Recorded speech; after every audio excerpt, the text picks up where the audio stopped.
What is up, everybody? RandomRandomMan here. I hope everyone out there is continuing to stay safe and be well during this unpredictable time, as I am here bringing you my review for, wait for it, John Wick Chapter 4 in one take.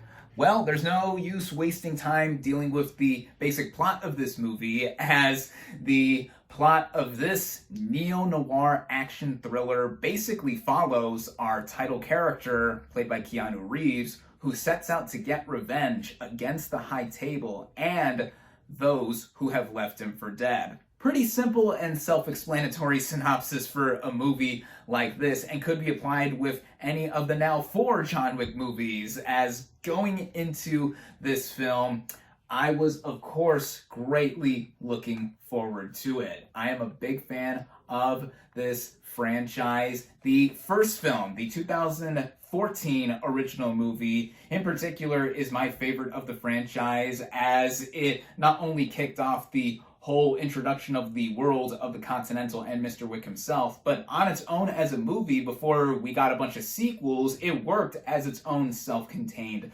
story. And then, of course, I also did enjoy the 2 sequels that followed it. Really enjoyed them, actually, in terms of them upping the ante in terms of the action and the further lore and mythology with the Continental. Really, this became an unlikely franchise, because the first film was actually originally intended to go direct to video, but then positive test screenings happened, and then it got put into theaters, became a sleeper hit, and again, rest is history. We now have 4 mainline entries in this film franchise.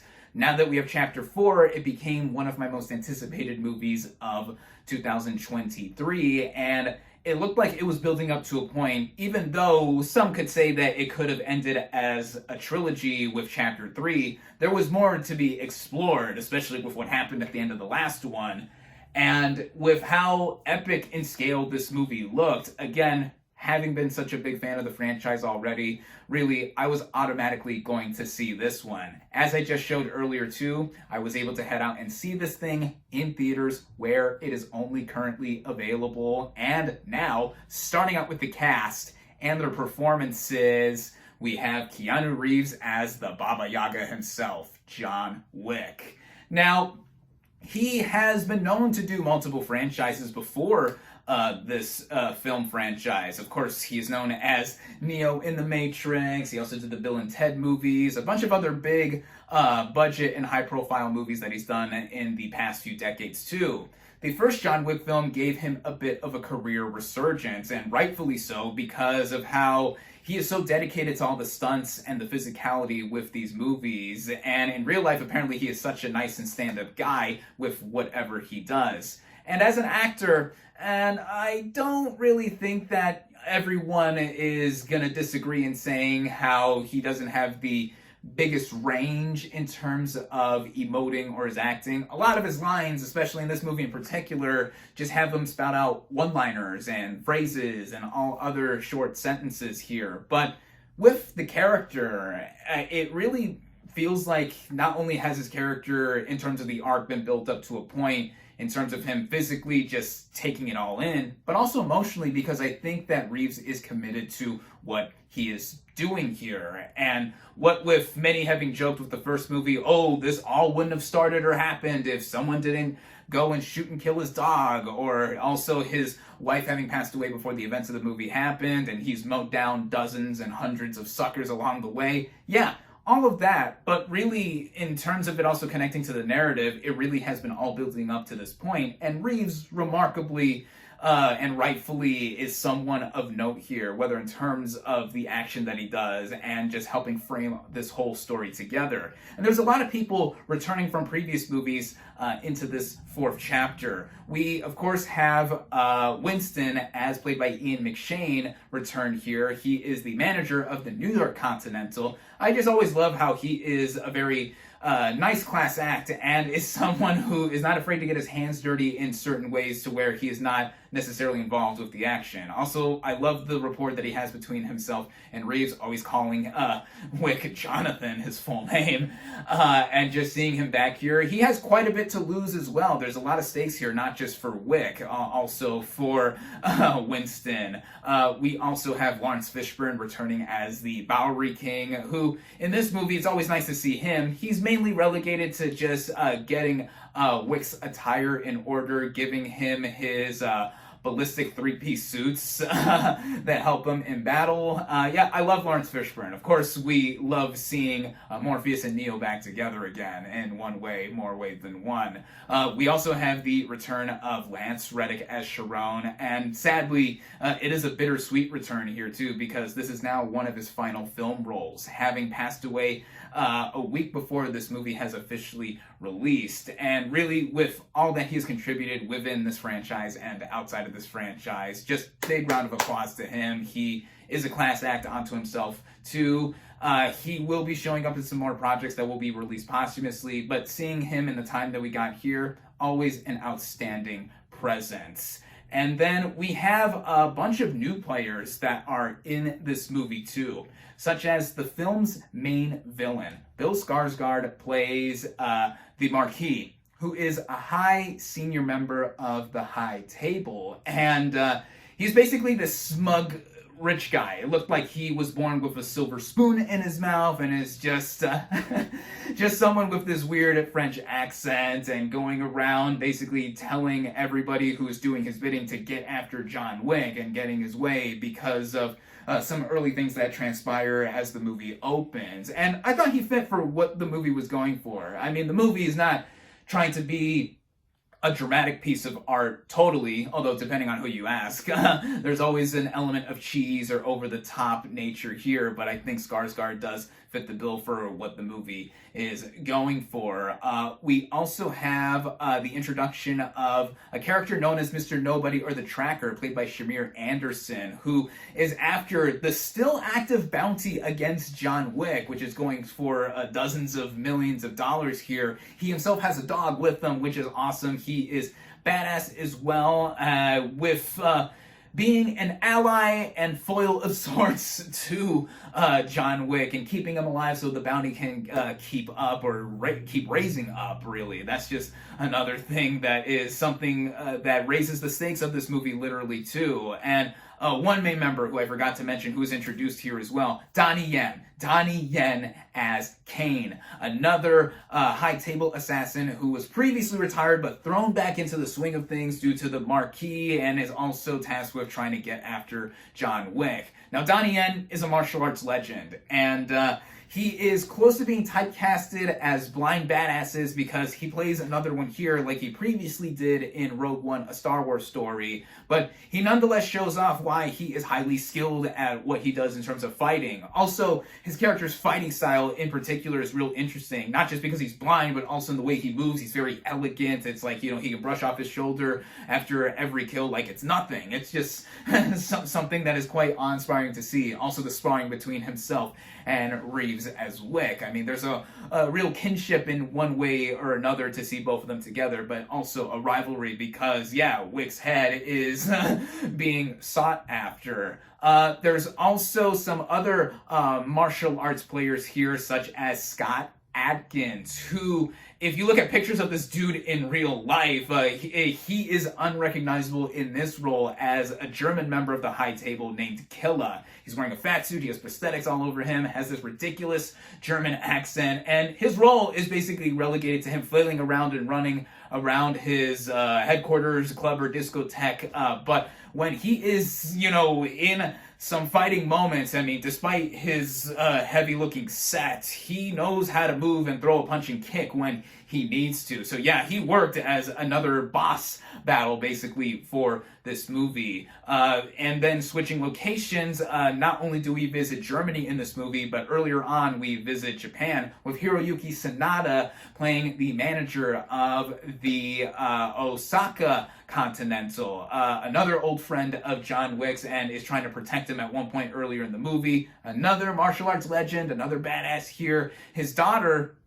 Akira, is played by Rina Sawayama. Rina Sawayama. Yes, I believe I pronounced the name correctly. I previously knew her in real life as a singer-songwriter, actually, with songs such as Excess and Beg For You with Charlie XCX. I think she's talented. Here she makes her film debut, and she is not only the daughter of the manager of the Continental in Osaka, but she is also the concierge here, getting in on the action as well too, being very hesitant with seeing her dad help out John Wick, because wherever he goes, death usually follows, and that is the case here. But seeing her here, I would love to see more of her character in any other future installment, whatever this franchise is going to do with the future, as I really enjoyed her presence here. And then there's also other members of the cast, such as Clancy Brown as another high-ranking member of the High Table. Clancy Brown, he is a vocal artist and legend. I mean, a lot of us know him as Mr. Krabs on SpongeBob, Lex Luthor in Superman.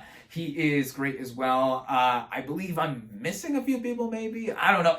Everyone in this cast really does contribute something in terms of both having a sense of menace if there's some of the more villainous characters, or also just seeing the core New York Continental crew basically coming together, and seeing Keanu Reeves ultimately, of course, as John Wick, really just take everyone down, or attempt to, because there is a sense of vulnerability with this movie in terms of how it is put together, and seeing how his arc is further fleshed out. As getting into the writing of this film, this is the first movie in the franchise not written by series creator and previous screenwriter of the first three movies, Derek Kolstad.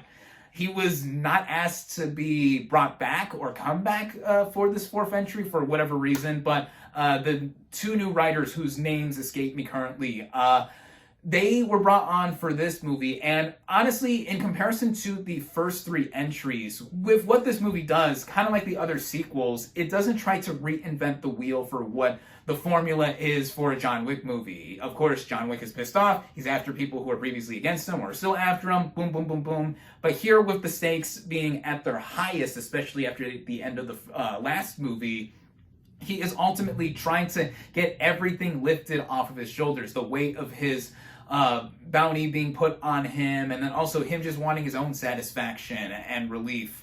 So the main crux of the story is that he wants to go up against the Marquis, Bill Skarsgård's character, face him off against him in a duel, and just basically have all this be put to bed, more or less. And the way the movie begins, too, in connection to how it is overall, it reminded me a lot of Lawrence of Arabia, David Lean's classic film, even giving us a throwback to the desert, like we saw in the last movie, even also down to an edit, a famous edit from this movie being replicated in John Wick Chapter 4, with a match being lit and then blown out and cutting to a shot of the desert. And with Lawrence of Arabia as a comparison too, in terms of the grand scale of this movie, a lot has been talked about with it being close to 3 hours in length. Yeah, 3 hours, closer to 2 hours and 45 minutes. But with everything that this movie has built up to, it really did deserve it having a lot to be put in here, on top of the action, which is a huge chunk of the movie, and I will get to momentarily.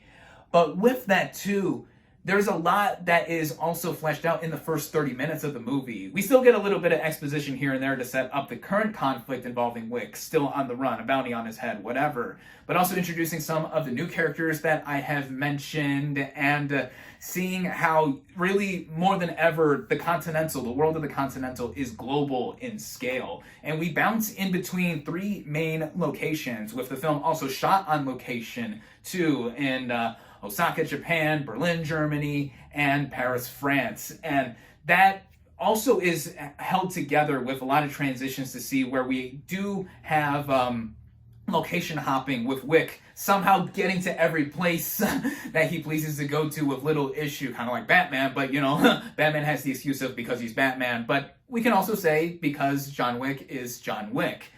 And directing-wise, how it is all framed together in connection to the writing, which again has some of the cheesy dialogue from the first 3 movies and putting it all together to a grounded level, but also showing how it is unrealistic at times with the action. The way it is all, helmed together and pulled together by director Chad Stahelski, it really is working wonders in terms of the action genre. Of course, he previously co-directed the first film with David Leitch, and then Stahelski returned on for all of the sequels here, and now having done this 4th film, this is a feat of the genre with how he does the action and also the way the movie literally moves. It is long, long to a T, and I would really only say that the movie felt its running time to me while watching it around the middle when it does go into the Berlin sequence. But still, after we are introduced to Berlin as a location, we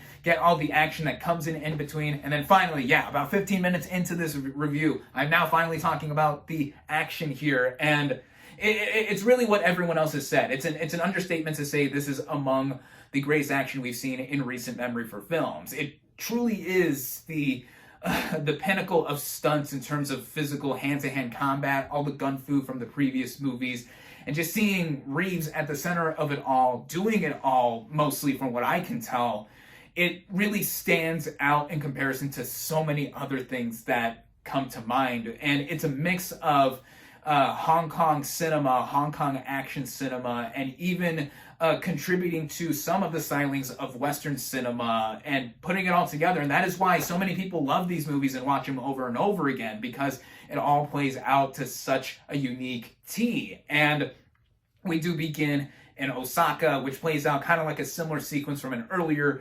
entry in the John Wick films. And then when we further get into Berlin, getting into Atkins' character's headquarters, and his head is sought after by Wick for one reason or another in terms of the plot. We see his headquarters, a club or discotheque with a lot of water coming down, a bunch of dancers everywhere, most of which oblivious to all the fighting and the murder that's going on here.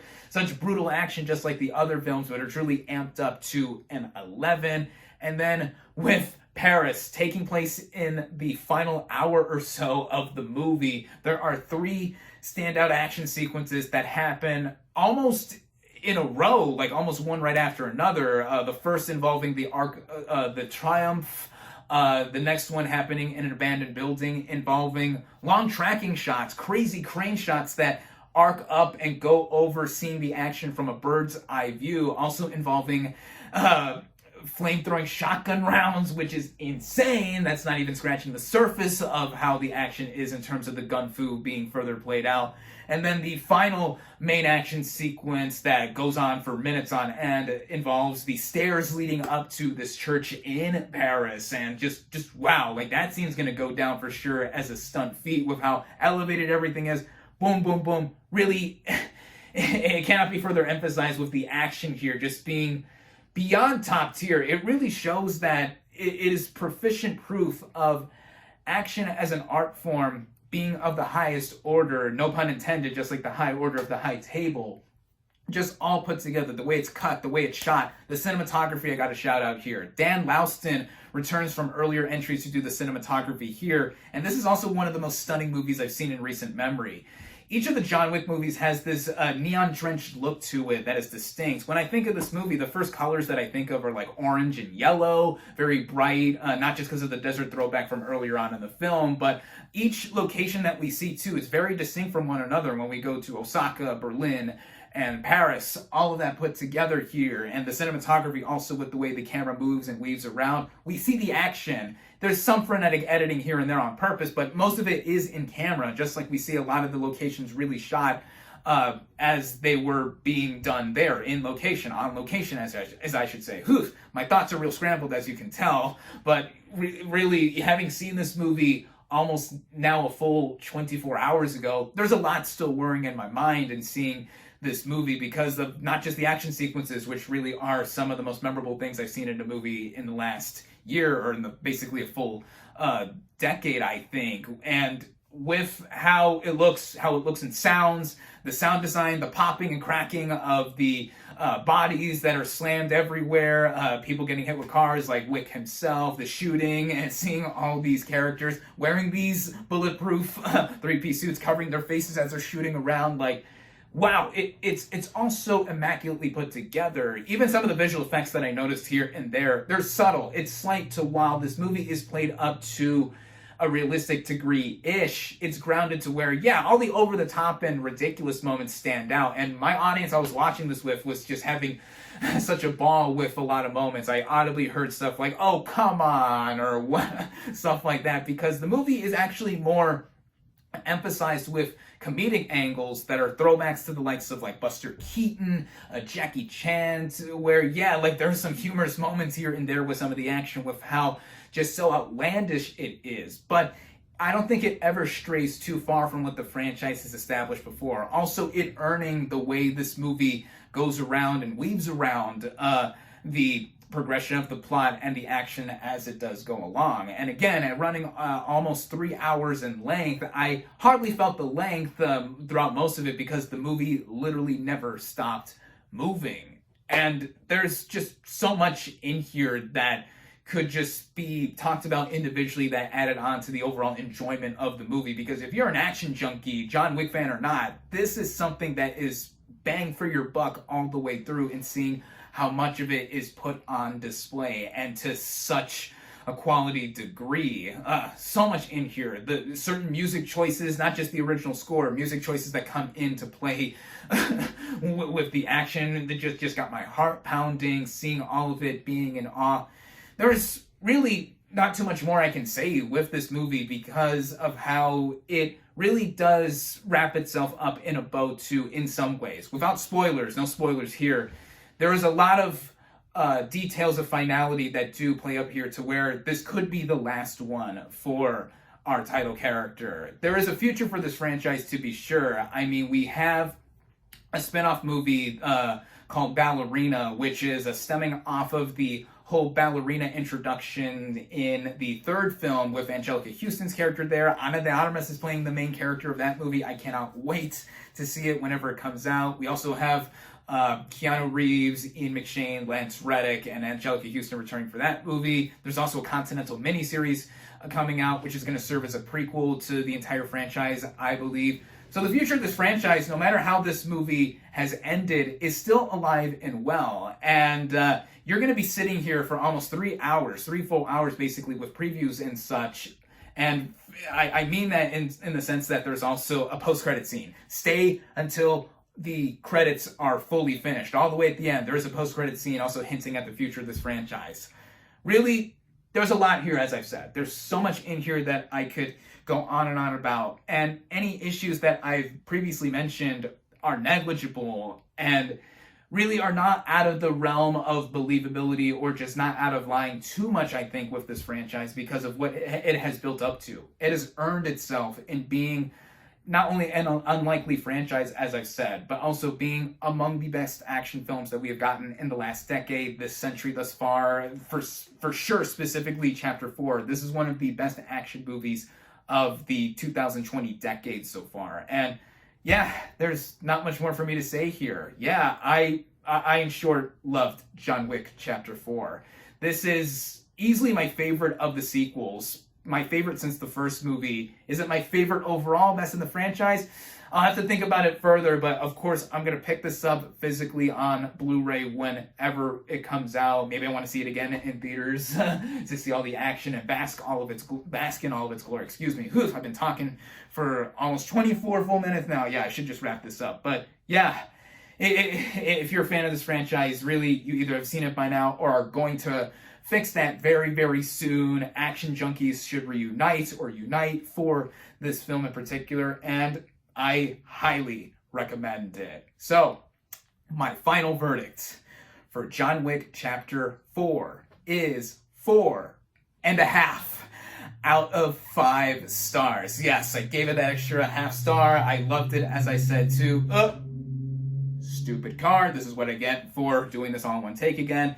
By default, this is my favorite movie of 2023 thus far, with me having seen and reviewed now only 7 official films released this year. But yeah, this is an early contender to be in my top 10 for the year. But yeah, those are my thoughts. That's it. Those are my thoughts on John Wick Chapter 4. Thank you all, as always, for watching. Be sure to like this video, comment on what you thought of John Wick Chapter 4, social media links in the description, subscribe to my channel for more, and I'll catch you on the next movie review.